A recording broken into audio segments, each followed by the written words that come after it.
Hey everyone, Matt Jarbo here with $3 Theater. Thank you so much for watching, and be sure to give a like because we need the likes. That's how you get popular on YouTube, is by having those little thumbs up get punched and they get punched repeatedly, because that's what Daddy wants. I don't know what I'm trying to say here, guys. I'm trying to be funny. Apparently, it's going to work on some of you. Other of you, probably 90% of you, clicked off by now. But I want you're not seeing this if you're in China 100%. I do want to talk about China and Hollywood, and there's some problems there, and we're going to see a reckoning in Hollywood at this point in time, right? We're seeing this big thing, and it's Hollywood's own fault, to be honest with you. With everything going on with COVID-19 and all the fear that's happening around it. I mean, I live in Washington. I'm not too far away from Seattle, where the 7th person was announced to have died today. All 7 deaths in the United States have happened not far from where I live. So pray for me. Press that like to pray. One prayer equal one like. I'm an atheist, so one like equals one flying spaghetti monster. Anyway, but no, this article popped up yesterday in Variety. China's box office plummets 1.91 billion in 2 months due to the COVID crisis. This is a big deal because Hollywood has essentially hedged its bets on China. We know this. If you've been following the trades at all in the last couple years, you have seen this. All of a sudden, for some reason, Tencent is popping up on big budget releases, and you're like, why is Tencent involved in any of this? Oh, they also own a bunch of different video game development companies. Oh, because there's 619 million active gamers in China, with a country with 1.4 billion people. It's like I said, when it came to Star Wars having trouble getting its footing in China, so they decided to do a grassroots campaign by hiring a Chinese blogger to write an original Star Wars story with Chinese characteristics in order to sell it to the audience there. It's all part of the plan, baby. They all want to find a way into the Middle Kingdom, and the reason why is because of, well, the growing middle class, more money to be spent. 1.4 billion relatively easily controllable people because of the totalitarian dictatorship under President Xi. Sorry, that's the case. It's very true. They don't believe in democracy there, right? They elected this dude, and then he was like, you know what, I want to be president for life, and no one could stop him, especially not our president. He didn't say a damn thing. I don't want to get on that. I have my own problems, the situation. But Hollywood, the entertainment industry, needs China to fund a lot of these movies. And the reason why is because, well, everywhere else, ticket sales are down.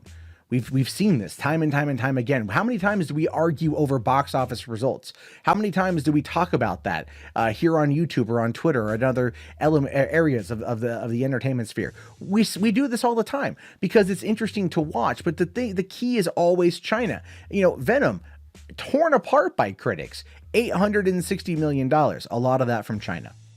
Right? And so if China doesn't like a movie, it kind of hurts it from ever getting a sequel or ever getting, really kind of praise for being as good as it could, because we tend to value a movie's merit based off its box office. We do this. It's not the best thing to do, but we do. But anyway, it says here, China's box office has plummeted 1.91 billion over the first 2 months of this year due to the COVID outbreak. But a nationwide resumption of movie theaters and production is unlikely to happen anytime soon. And they say that like it's not already taking into account. So you've got movie theaters in Italy that are closing down.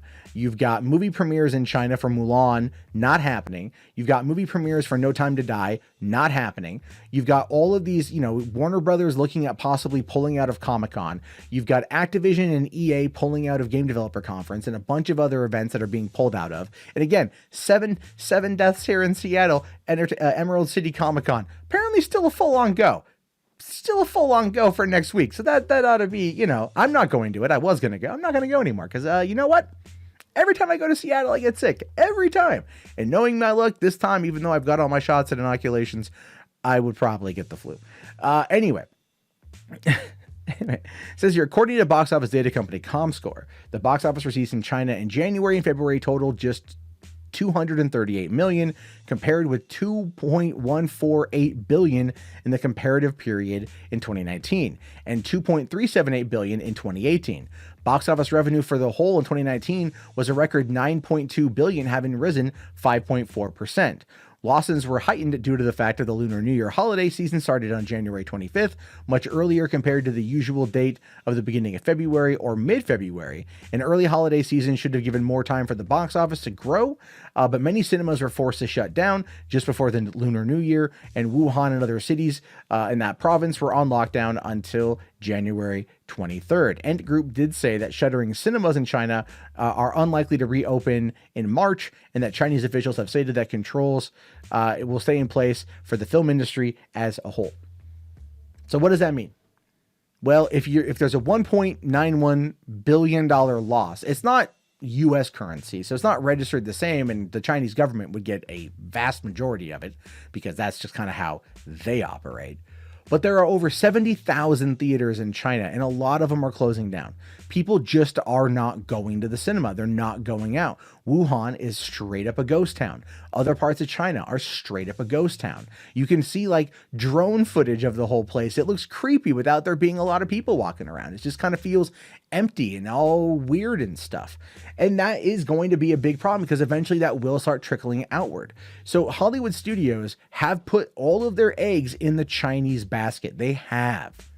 They really, really, really have. As they spend more and more and more money trying to make these movies by paying actors bigger salaries and by having increased costs of marketing and distribution, almost no movie, it feels like, is very profitable anymore, because that is in part due to the culture we have created around whether or not a film's value is based upon its box office take home. And I know that there's the ancillary market for a lot of these movies that are going to kick in, and that will be where some money comes from, but the vast majority of it comes in from box offices. I wouldn't be surprised as the coronavirus starts to spread here in the United States, as we start seeing more people being fearful, especially in New York and LA, because in New York, there was a case also brought up, I think yesterday. We are going to start seeing people that are just going to stay home. And even Jason Blum, head of Blumhouse, even said on Twitter yesterday that, like having a $46 million weekend for Invisible Man was really good. He's like, because we're competing with Netflix all the time. We're trying to get people to leave their homes because of Netflix. And that's a big deal too. And now with this particular threat looming on the horizon, whether you want to believe it's a big deal or not, that is going to impact people who are not going to want to potentially expose themselves. So they're just going to stay home. And that is going to have a massive ripple effect, not only across the United States, definitely in China, but also the world. And it's going to maybe not affect them right now, but give it a year and who knows where things are going to be when they stop bringing in that kind of cash. The best way, this is why Hollywood needs to really take a step back and go, okay, what are we doing wrong here? All right, we are putting out way too much content. They really are. They're putting out way too much content, trying to meet a need or a demand that in some aspects isn't even there. They greenlight these movies, they overspend on these movies, and they start losing all this money. The DVD home video market is not dead, but it's definitely not growing. It's not. The streaming marketplace is definitely where a lot of the money is going to come on in, because people are willing to pay a small monthly fee that over time accumulates quite a bit, and you rack that up by hundreds of millions of people, or at least tens of millions of people, and the big bucks start kind of coming in from that. So we're going to start seeing a lot of content that's going to be more cheaply produced, but put to television, where the money could then be considered something more manageable. And movie theaters are going to ultimately start paying the price for this. I'm a big moviegoer. I'm a huge movie theater fan. I have been my entire life. But looking at the way the industry has handled the change in how we view digital entertainment and how we seek out and parse digital entertainment and how we enjoy our content has really found them in a hard spot, because they're not doing anything significant enough and really groundbreaking enough to start putting butts in seats. Sometimes things work out well depending on what time of year it is and if there's a holiday or anything like that. But a lot of times movies just get left by the wayside. And when these studios start putting all of their eggs in the Chinese basket because of the money that's there, the potentiality of money that's there, that's the problem that they come up with, is that they end up screwing themselves. in the long term. And this is their bed. And they now have to lie in it. And this is where things are going to get weird because it sucks. I don't want movies to go away. I want movies to get made. I want various movies to get made. But I've said this before, and I will say it again. Movies like The Invisible Man, a $7 million movie pulling in $46 million, shows you that lower budgets with tighter marketing and can speak to audiences and get them to go to the theater. They really can. And so Hollywood needs its own revolution in order to stop itself from its own collapse. Because sites like Netflix, as much as I love them, I mean, they're coming for you. And the more you dive into this, and the more you back this volatile, totalitarian-backed currency, even though it has a rising middle class and there's a lot of good, honest, honorable people in China, but they're unfortunately controlled by a completely just god-awful regime, is not going to benefit you in the long run. I mean, look, I forget, was it Tencent? That I forget the company that spent $3 billion to buy Legendary Pictures because they wanted to get access to the American markets and to the Western markets and then create content specifically for China.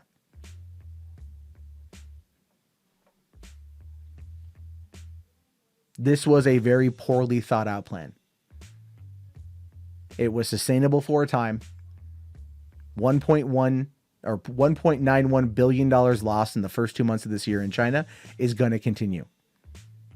And eventually it will impact films and it will impact what we see and it will impact what we get. And then, you know what? We're going to get blamed because we're not going to the theaters, right? You know, you're going to see some kind of media person saying like, well, the people are staying home. No, make better content for cheaper. Find a way. Or we have to kiss theaters goodbye. I see no other alternative. Streaming is here to stay. People can sit at home on an 80-inch TV with a Bose sound bar, right? And listen to something that's great. IMAX TV is coming, for crying out loud. IMAX TV is coming.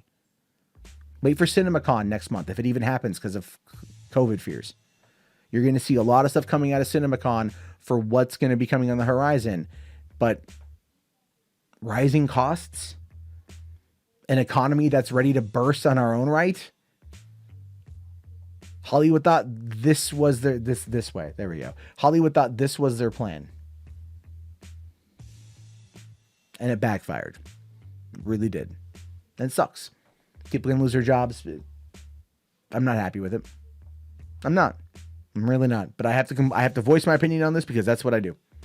And I want to hear your thoughts. I want to hear your opinions. I appreciate you guys talking about this with me. Be sure to leave your comment below if you made it this far. I'm trying to think of what you guys to type in this. Type COVID-19. Screw it. I almost want to say like enter promo code COVID-19. No, it's terrible. But I want to hear your thoughts. Am I just being hyperbolic? Am I being just too far over the top here? Let me know down in the comments below. I'll talk to you all later. Have yourself a great day. Thank you for watching and peace out.